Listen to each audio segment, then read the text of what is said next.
Sorry. Ikaw nang bahala. Sorry. Okay.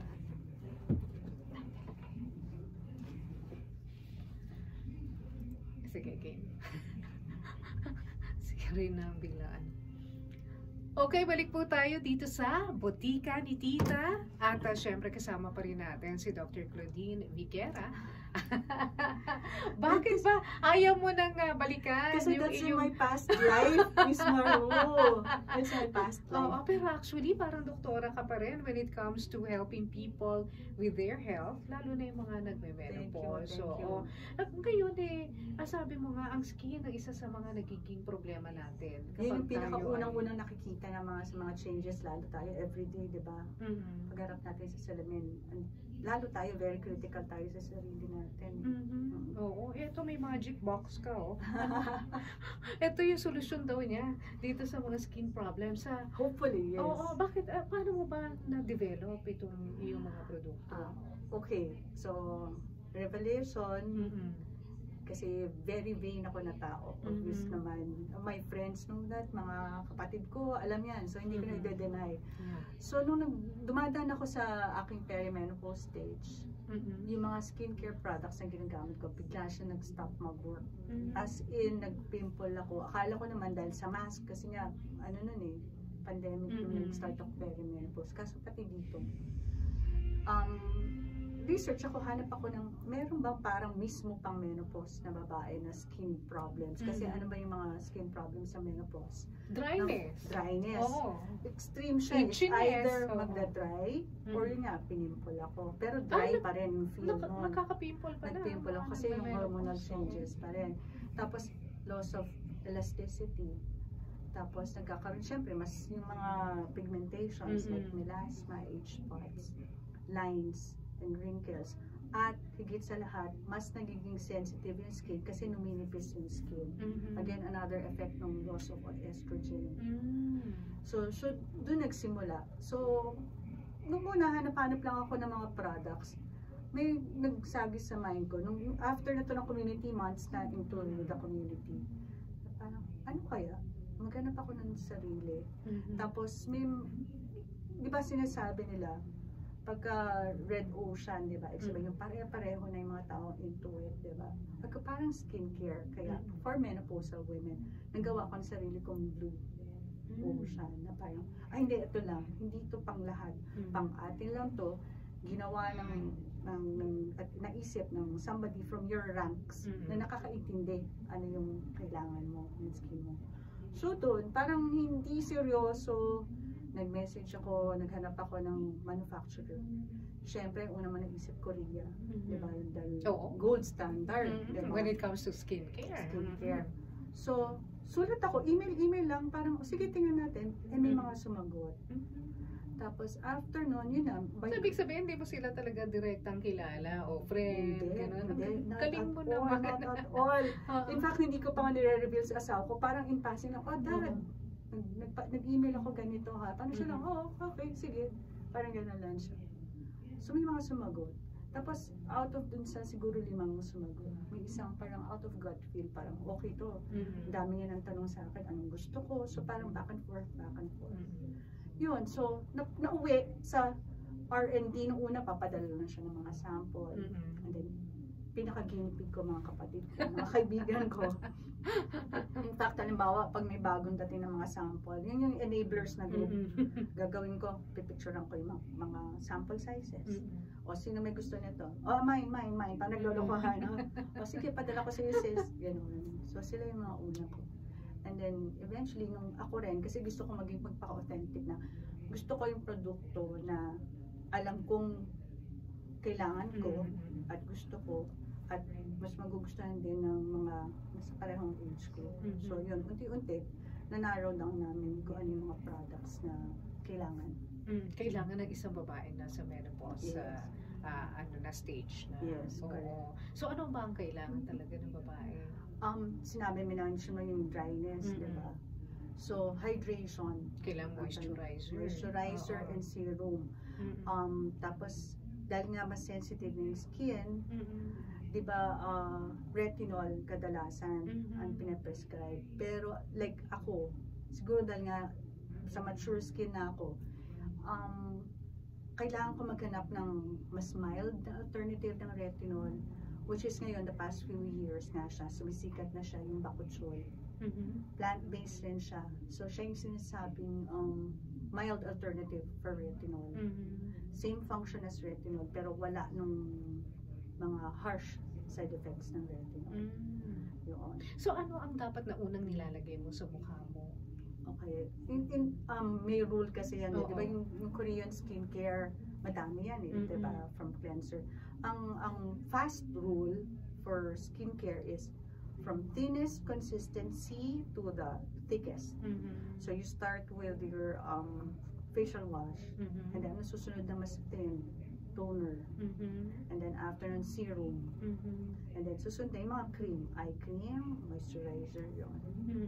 Kasama ba dyan yung collagen? May mga nagpapari din kasi ng collagen sa serum kasama. Pwede, pero yung napadevelop ko, iba yung mga ingredients kaysa yung mga nasa market. Okay. Oo. So, paano mo naman malalaman kung fit para sa skin mo yung product? Always test first. Bago, lalo kung first time mo, hindi ka sanay na gumagamit ng mga produkto. Dapat lagi mo munang i-test. So, ganun ang ginawa namin Test dito. mo muna sa ano mo siguro. Or ang best part is sa likod ng ear. Okay. At least medyo close sa sa face. Oo. So, kung nangati yun, huwag mo Magkaroon ng irritation, redness, rashes, whatever, wash off mo kagad. Okay. Tapos, yung iba kasi, sabi nila, dapat ibabad mo raw sa pagtulog mo. Yung nilalagay mo ng mga cream. Totoo ba yun? Dapat talaga merong day cream, may night cream? Yes, definitely. Kasi, yun naman ang kagandahan. Sorry, bigla ko naalala yung sa Bakuchiol. Kasi ang retinol, hindi mo pwede gamitin sa umaga. Bakit? Kasi maarawan ka? photosensitive siya. Okay. Which means, pagka naarawan, magre-react. Magkakaroon ka ng mga pigmentations. Ang Bakuchiol, wala siyang ganun.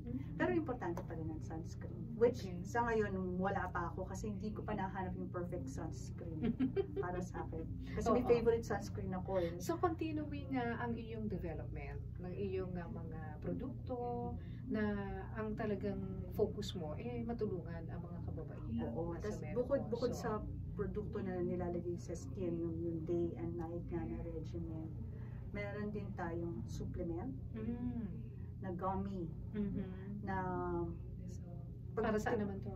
Pag tinanong mo rin yung mga OB, pinaprescribe nila to kasi bago ako nag-develop, tinanong ko rin yung mga OB ko na kaibigan ano ang pagkalimbawa kasi HRT ang pinupush, diba? Excuse me. So, pag ayaw ng HRT, anong pwede? Kaya nga. May mga OB na nag-prescribe naman ito. Black cohosh. Ayun yung plant-based siya. Yes. Narinig mo na yung black herbal. cohosh. Kasama rin yung red clover. Tapos yung soya. Alam mo ba na mga soya maganda rin para sa menopause? Kasi ang soya, meron siyang soy isoflavones na merong phytoestrogen or plant estrogen. So, yung pag nandun siya sa body natin, we consume it, minimimic niya yung effect ng estrogen sa body. Wow! Ayan. Pero, syempre, kailangan na meron din kayong grupo na makakausap, mga ibang tao, na although sila yung mga strangers, naku, magiging magkaibigan kayo. Actually, minsan, mas madaling mag-open up sa stranger. Kasi siguro walang judgment. Walang emotional investment. Ayun pa. Yun. Oo. At hindi ka maiinis pag kunyari may sinabi siya sa'yo na ayaw mo. Oo, kasi diba? hindi ka mag-overthink na saan galing to sinabi niya. Oo. Galit pa siya sa akin dati ba? Oo, di ba? Walang ganun. O kaya, siguro hindi ako mahal ni mama. Ganyan. So, walang kaartehan ganun. Dahil, stranger yan. Pero, magiging friends nyo rin sila eventually. Yan, punta kayo doon sa anong Facebook page ulit. Yung Facebook page po is Pro Age Beauty. Tandaan niyo po, Pro Age Beauty Community. mag-join lang kayo, tapos may mga questions na kailangan sagutin. Completely answer lang po yung question at after nun, i-accept na po kayo. Ayan. And if you want to know more doon sa binabanggit ni Dr. Claudine ng mga products niya, pwede naman kayong mag-PM sa kanya. Diba? Yes, please do. Nandun din siya sa Pro-Age Beauty Community. Correct. Yeah, maraming salamat muli. Thank you. Dr. Claudine Viquera. Felix Viquera. At maraming salamat din siyempre sa ating mga kasama dito sa Botika ni Tita, ating executive producer, si Anton, at saka siyempre si James Eden and Nina Noval, ang ating mga technical and news center people, sa panguna po ni Judith Estrada Larino. At siyempre, hanapin niyo po ako sa TikTok, Doc Pakwiki, o kaya sa Facebook Reels, Doc Pakwiki rin yung hashtag, Maru Pahati Sarne ang aking name. At para sa tamang reseta, dito lang po sa Botika ni Tita, I am your Tita Maru Pahati Sarne. Bye! Ayan, okay na. Nakakakuha ko ng tips sa kanya. Thank you! Tignan nga natin yung produkto mo. Yes, excited for you. Ay, hold on. Wait lang. Kunin ko yung ano natin. Video.